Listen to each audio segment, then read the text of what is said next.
the night, because this was like a last minute thing I added on. Well, today the other big news was I think we are a step closer to a deal with Israel and Hamas, a ceasefire. Let's watch the clip and then we'll give comments. Release deal can be secured in Gaza as negotiations continue today in Qatar. Now, two officials involved in these talks told the Associated Press that Hamas has accepted a draft agreement for the plan. And speaking yesterday, President Biden said a deal was close. CBS News foreign correspondent Remy Inocencio brings us more from Tel Aviv. And an Israeli government official who we have been asked to cite as anonymous just told CBS News the latest outlines of a deal. First, in phase one, Hamas would release 33 hostages that would be made up of women, the elderly, the sick, and some children. And that would be in exchange for some higher number of Palestinian detainees in Israeli prisons. Now, that official told us that number depends on how many hostages are alive because they have a higher value in any exchange. As for Israel's military presence in Gaza, that official said that assets, which we're understanding to mean military assets, would remain in Gaza, and the IDF would establish a security buffer zone between southern Gaza and Israel. And yesterday, a separate Israeli official told CBS News that the IDF would not leave until all the hostages were returned.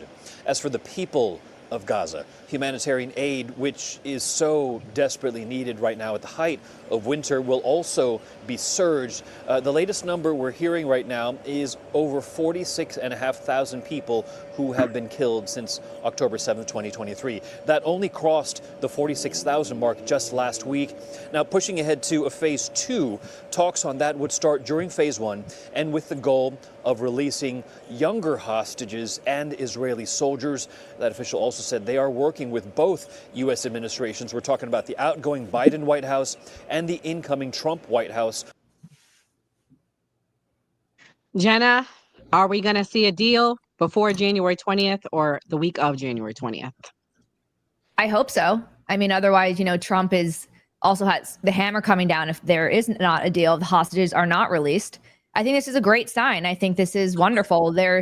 I know Israel wants peace, and if Hamas is willing to cooperate and also allow for a peace treaty, amazing. For sure. I completely agree with Jenna, and me hearing them say that is both administrations having something to do with it. I also think it's good. I do think, even though I'm a Democrat, that Trump being so unpredictable is why this is being speeded up. 85, are we going to see a deal?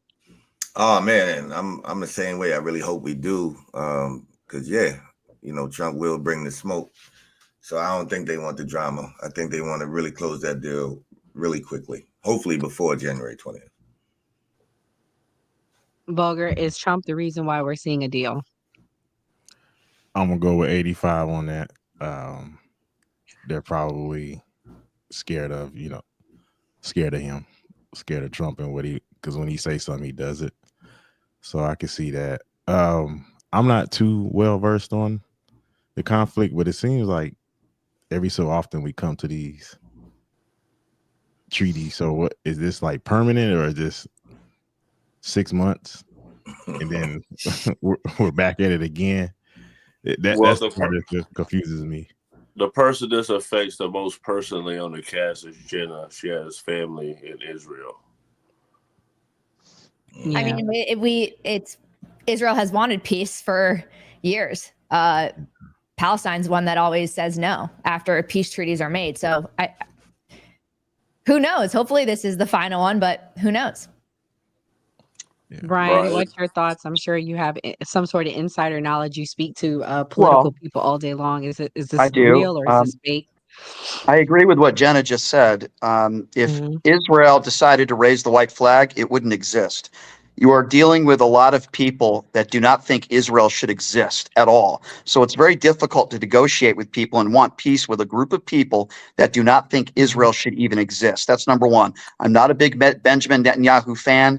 I do not believe that Donald Trump is the reason why there might be a peace deal. The guy who writes love letters to Kim Jong-un and sends COVID test kits to Vladimir Putin during COVID is probably not the guy that the world is afraid of. So I would respectfully disagree with that. But this would be a great thing. I think we all could agree. Hostages need to be released. I feel for these people and their families. It's awful. I don't care whatever the reason is.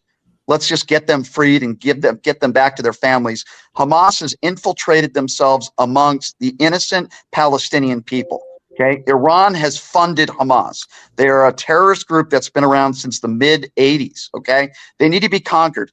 I don't want an innocent child to die in Gaza just as much as I don't want an innocent child to die in Israel. But the reason why this is happening right now is because of what Hamas did. They decided to butcher a bunch of innocent Israelis. We cannot forget that. And listen, I call out Ilhan Omar and Rashida Tlaib because I think they're awful human beings. I believe they're anti-Semitic and they're terrible. And I wish more Democrats would call them out. But with that being said, Israel is still our ally. We need to, doesn't mean they don't have a responsibility for the least amount of casualties as possible. But this needs to stop. Hamas needs to be conquered. They're just as bad as Al-Qaeda or any other terrorist organization. So yeah, I agree with what Jenna said, and I hope that these hostages get released. But no, I don't think it has anything to do with Donald Trump. Okay. So we're going to go into our next